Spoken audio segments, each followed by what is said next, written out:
This week on Sin City Beat, we're taking a stroll down memory lane. We have had a lot of great moments on this show over the course of the past 12 months, and today we're taking you back in time to some of our favorites. From the first ever Super Bowl in Sin City to some NBA legends in town for NBA Summer League and everything in between, we've got you covered. Don't go anywhere. A special edition of Sin City Beat starts right now. From Las Vegas, this is Sin City Beat. Hello and welcome to Sin City Beat. I am Mariah Jano. Sin City Beat is the show that dissects the Vegas sports world through the eyes of the sports reporters and difference makers leading the charge. On this week's show, we're taking you back to some of the best moments from this year, and we'd be remiss if we didn't begin with the biggest sporting event in Las Vegas history. That's right, Super Bowl 58, the Kansas City Chiefs becoming back-to-back champs with a comeback victory over the 49ers in overtime. But how did Las Vegas handle being the host city? Our panel breaks it down. I know fans and the NFL are already looking to New Orleans for next year's Super Bowl. Then after that, the big game goes to Santa Clara on the Niners' home turf in 2026 and SoFi Stadium in Inglewood for 2027 where the Rams play. But let's talk about how Vegas played out as a host city. Mariah, the fact that Vegas even hosted a Super Bowl, for the longest time, it wasn't even a thought on people's minds. And now it seems like the entertainment capital of the world knocked it out of the park. What did you think? You covered the game. You covered all the action all week long. Yeah. How did we stack up? You know, it's funny because not only did we not expect to ever have a Super Bowl here, but we never even expect to have an NFL team here. So that was the first thing. And then the Super Bowl coming in, I think Vegas absolutely crushed it. There was something for fans of all ages. And I think what makes Vegas stand out opposed to SoFi or even Phoenix, everything from what I heard in Phoenix and SoFi, everything's more spread out around the city. You had to go, drive a ways to go to different events, whereas everything was confined to this strip here. You got Mandalay Bay, and then you go across the way to Allegiant Stadium, and then there's everything in between. So I think just the setup of it was really convenient. I think no one knows how to host big events like this. Yes, the Super Bowl is huge, but we have big events here every single weekend. So this really wasn't some crazy turnaround where they don't know if they're going to pull it off. Vegas does it right, and opening night I thought was the coolest because it was the first time that it was being held in the stadium where the game was being played. The public was open to it, and it was a great chance for Vegas locals to get a taste of the Super Bowl, see what Allegiant Stadium is going to look like all dressed out without paying thousands of dollars to go to the game, because that's just not realistic for them. Do you guys think, let's just say 123.4 million viewers. This was the most watched telecast of all time, ever. Did Vegas have a part in that, in being the most watched telecast ever? Maybe a little tiny hand, but I think the much bigger hand was Taylor Swift, to be perfectly honest. Really? That boosted the Are you ratings. A Swiftie case? I am not a Swiftie, but I'll tell you what I am. I am a Las Vegas guy through and through. I know I haven't been here as long as Steve, but I've been here 13 years now. I've been to 4 other Super Bowls, or at least in one other Super Bowl week. And to what Mariah was saying, I think this was just, and I'm biased again, but so far the best. Most of these Super Bowl weeks, everything's so spread out. I feel like I'm spending half my time in traffic. I was spending some time in traffic this week too, of course, but that's because I live here. It was just so nice to have everything there, all the events. You could walk to the game, walk to the opening night. I thought Las Vegas absolutely killed it. I don't know if it contributed to the ratings, but I think it did a great job as a host city. Steve, are we going to be exchanging friendship bracelets after the show? Tell us. Am I the oldest male Swiftie in existence? What is the Swift element? Yes. It's a big deal. Yeah, I think it was part of the ratings, and the numbers swelled to like 200 million total. The NFL is hot as a pistol right now, and Vegas as a Super Bowl city, we all talked about it. We were going to nail it. Everything is condensed into a 4-mile area. I will say next time around, I think it's ridiculous that they put them out at Lake Las Vegas. These are adults. These are professionals. I said it on radio. I'll say it here on this show. Guys like Boomer Esiason were saying, there's going to be a lot of trouble. Boomer played in an era where there were a lot of problems. One of his teammates went AWOL before one of their Super Bowls. Not to be harsh, but the 70s, 80s, that was a big drinking, drugging era. No rules, no and he's judging players back then. I think players are more professional now. But yeah, as a Super Bowl city, Phoenix was okay. Miami, Tampa, getting around is a disaster. It's so spread out. I like LA, but it's all spread out there. No, we blow away every other city now. We should be in the rotation every 4 years. I love it. And you think we're biased just because this is Sin City Beat? No, we're just telling you the honest truth. All right, when we come back, we're talking NBA Summer League with some of the legends of the game that graced our city this July.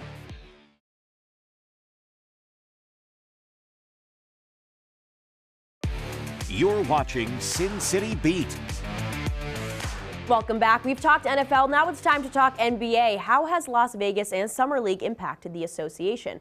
Well, with the help of former NBA coach Alvin Gentry, Summer League founder Warren Legary, and Hall of Famer Spencer Haywood, our panel breaks it all down. Before 2004, small NBA summer leagues operated really around the country in Orlando, Utah, and Boston. It was scattered all over. But one idea to bring the summer league to Vegas changed the game. It changed everything. Warren Legary, I want to go to you first. You co-founded the Vegas Summer League, and you did that with Albert Hall. First, take me to the moment when you had this idea in your head and it all became possible. Well, the idea came because I made a living out of going through all the summer leagues, because I was an overseas agent in those days, where I used to take a lot of players from the U.S. and find teams for them in Europe. And it was expensive as hell, traveling around, trying to get cars. And the worst part is they were such a short time that you were intending to meet someone. Well, if there was a change of plans, you spent all that money and time to get there, and they weren't there. So it was really it was a dilemma. And it was something that, one of the things that, and we'll go into this later, why I feel our league became a success, is I'd listened. I'd listened to what people didn't like. So you're hearing all the things that people complained about. So what can you do then to remedy that? And you brought it to Vegas. And the crazy thing is, because notoriously David Stern never wanted anything to happen with Vegas and the NBA. That was a big no-no. But you had clients like Drazen Petrovic. You were overseas. You know, your first guy was a guy named Fernando Martin Espinina. So, I mean... Wait a second, how did you know that? I know all these things about you. But listen, Mike, how do you Fernando's an old guy now. But listen, I mean, this guy right here was, he was working for, basically... You're not working at PsyOps, are you? He was working with Nissan in Japan with instant ramen noodles. So you were doing a little... Wait. I had that straight for the record. I had that taken off. But I'm seriously, so you're working with Stu Jackson, Rod Thorne, all these guys, and you had to get a 5-minute meeting with David Stern to make this possible. How does it feel 20 years later to now see how, I mean, Vegas has become the second home of the NBA? Well, now that you put it that way, I actually feel much better. I didn't have much of a life going on before with all the ramen noodles coming my way. No, part of it was you have to know people and their personalities, what some people are willing to do, not do. Rod Thorne, little secret to everybody, like to throw the dice a little bit. Am I right or wrong? Play cards. So I know he does. He knows Vegas. And golf. And he also understands that Vegas, yeah, there is a part of Vegas where maybe you got to be a little careful. There was this unbelievable growing community, fastest growing school, schools going up left and right, a whole new network of people that had nothing to do with the Strip. And that's where you then, I knew the guy who would understand that was Adam Silver. Now, Adam and I developed a relationship when I was an overseas agent, because he was working a lot of the overseas markets for the NBA, creating the connections and stuff that would ultimately sell the NBA over there. So he was somebody who was simpatico for this, and so was Rod. And it's a great thing. And, you think about it because, Alvin, coaching for so many years, you see, has the Summer League developed more meaning even just from an analytics, X and O's, and developing a roster standpoint? Because, yes, the fans, maybe there were less than 10,000 in the heyday, in the beginning, but now fans are coming out in droves. What does it mean, though, for teams and organizations, the Summer League? Well, I think the one thing is that it's a place where everybody wants to come. You can say whatever you want, but if you got a chance to play in a certain city or Vegas, then they're going to choose Vegas every time. So I think wait. You're saying it's not my winning personality? Is that what you're telling me? It was Warren's winning personality, but it was also had a little bit to do with Vegas. But just having an environment where you got all 30 teams here. Right. Now that I'm on the front office side, I can tell you, having all 30 teams here where you can sit and watch everybody and not have to chase around the country to watch these young players play, it made a big difference. And I think the guys enjoy being here.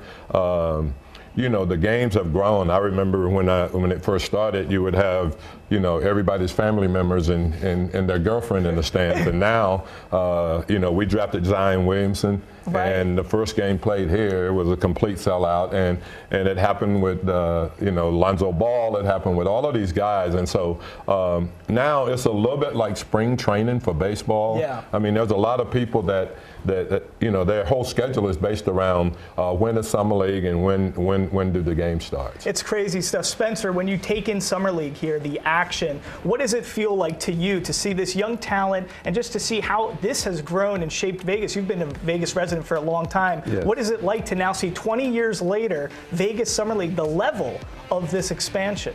Well, the whole atmosphere of Vegas has changed basketball in this area, but also for the world, because people around the world, my brother lives in France. Wow, very sophisticated. Wow. We got Costa Rica. We got everything. The one sore thumb here is the New Jersey guy right here. But Well, that's considered a foreign country. I got a little bit of a crossover too. All right, when we return, perhaps the biggest controversy of the Vegas sports year. Find out what it is next.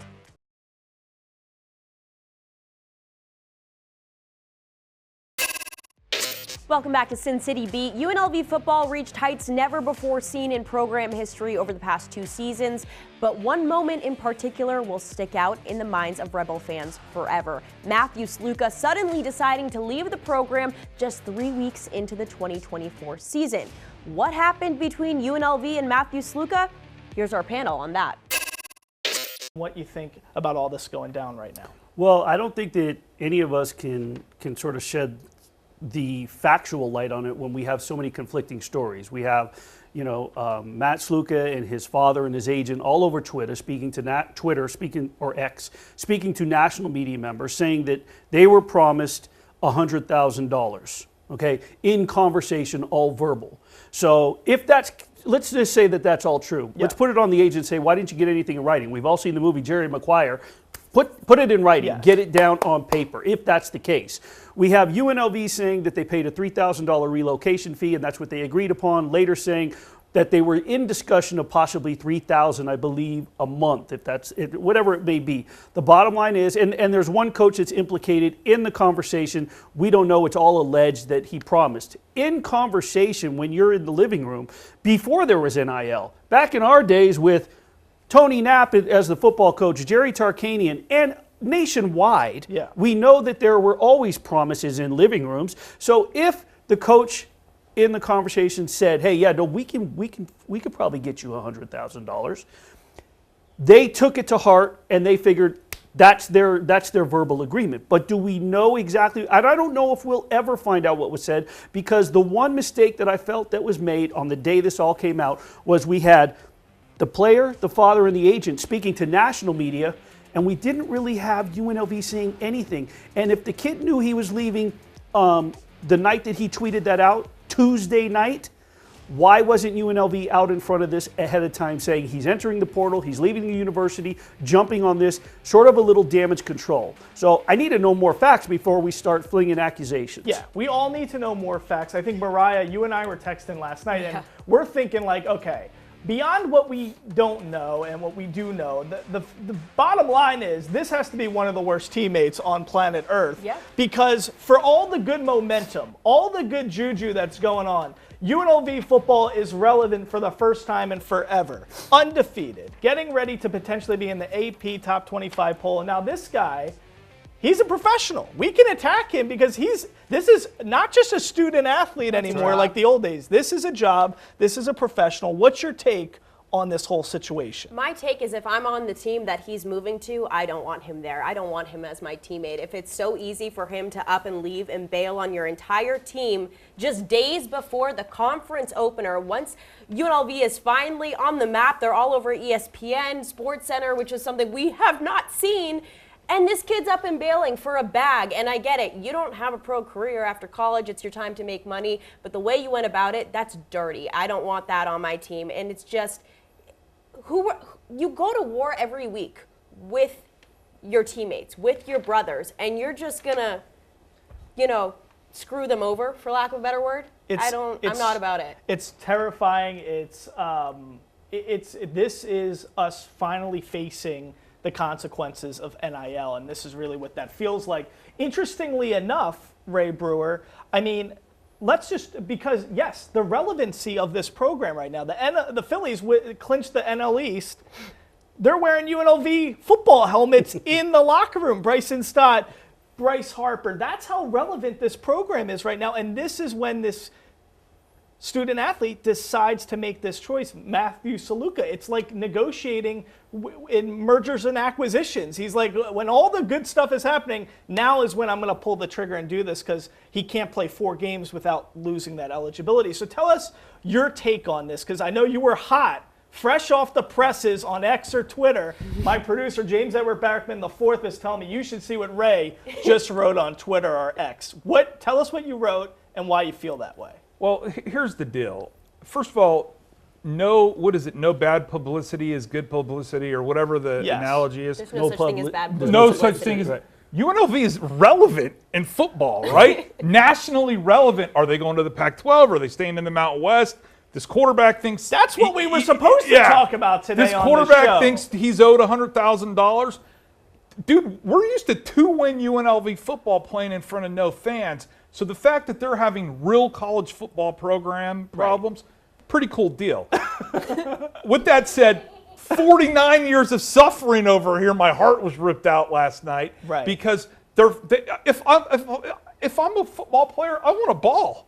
They're 3-0. They got a pathway to the playoff. You're the quarterback. 100%. He failed to realize if you do well for Vegas, Vegas does well for you. You're the man that has the historic season.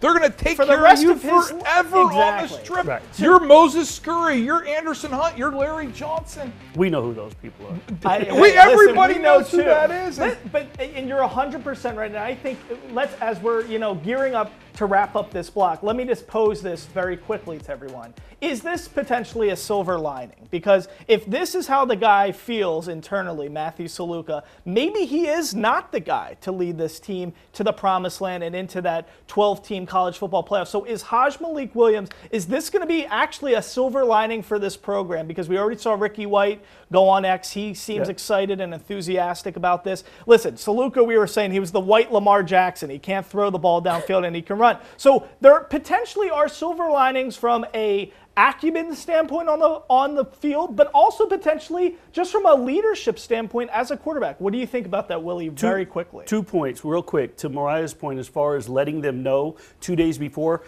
If this has been a problem since week 1, why didn't they do it during the bye week? So she's absolutely right. You could have done this last week, number 1. Number 2, the UNLV Rebels rank 116th with their passing game going into this game. So it may not be that big of an absence when you make the transition to your backup and you continue, because how has the UNLV stayed in these games? Defense. This kid didn't play defense. It could be a blessing in disguise. Going back to Mariah's point, if he's all about himself, we don't need him this year. That's how UNLV should look at it.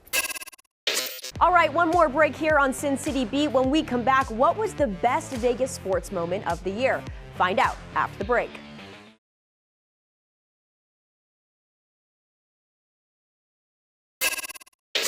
Welcome back. This Vegas sports year was certainly one to remember, from the Super Bowl to Asia Wilson winning her 3rd MVP to UNLV football being within 1 win of the college football playoff. But which was the best? Our panel breaks it down.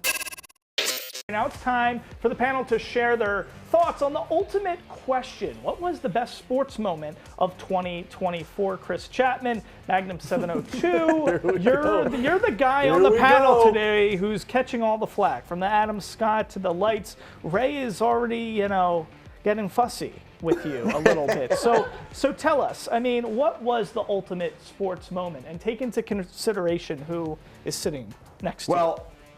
Honestly, it's the Aces winning the gold medal in women's basketball at the Olympics, because there were 4 members of the team on USA basketball. But it's Asia Wilson winning her 3rd MVP.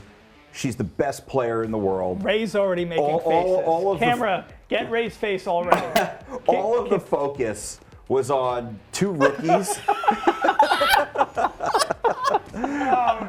all of the focus was on 2 rookies. Meanwhile, Asia, in the middle of the season, winning a gold medal, goes and wins another MVP. You realize the Super Bowl is here, right? Yeah, that's fine. Ray's That's jaw, fine. it was like Bugs Bunny. That it was, like too Looney long ago Tunes. from my memory. It That was in 2024. It was February. Is it February? It was Doesn't count. He February. didn't ask. 2024 After is March. technically. Ray, I agree with you. That was my selection, the Super Bowl. Tell us why you think Super Bowl. Well, I think 2 things. It legitimized us as an NFL city, right? The NFL wanted nothing to do with Las Vegas. Tony Romo said he couldn't do a fantasy football conference here in 2015. 8 years later, 9 years later, we're hosting Taylor Swift and the Kansas City Chiefs, and they're beating the 49ers in overtime, an all-time classic Super Bowl game. It's here, brought in a ton of revenue for the city, free advertising as the game's on. It was just a great celebration of where we're at right now as Vegas and where we are going. Yeah, I think it's a great representation of how much has changed when it comes to sports in Vegas and that relationship. Vince, you're the last guy to talk to here. We got 2 minutes. The right answer is the Super Bowl. That's the correct answer in terms of the greatest sporting moment. But I'll give you a little different twist. I thought what they did at Sphere with UFC, Noche UFC, was the most incredible, visually pleasing thing I have ever seen at a sporting event. As great and pomp and circumstance is the Super Bowl and everything that leads up to it, in terms of one night, one event, one absolute showcase, what I saw and what was able to witness with 20 other thousand people was a cinematic, incredible movie wrapped around one of the biggest combat sporting events I've ever seen. Nobody's going to remember who did what in necessarily the fights, but just in terms of a sports event, this was one of one, $20+ million for a 4-hour event. It was absolutely incredible. A love letter to Mexico, as Dana White put it. And you talk about just elevating, sports in Las Vegas and sports and entertainment. For me, that did it. All right, guys, that is a look reflecting back and looking into the future here on Sin City Beat. Well, there it is. Thank you so much for joining us this year on Sin City Beat. We want to thank all of our panelists that have joined our show over the last 365 days. We will see you in 2025. Happy holidays, Happy New Year from all of our family here at Sin City Beat.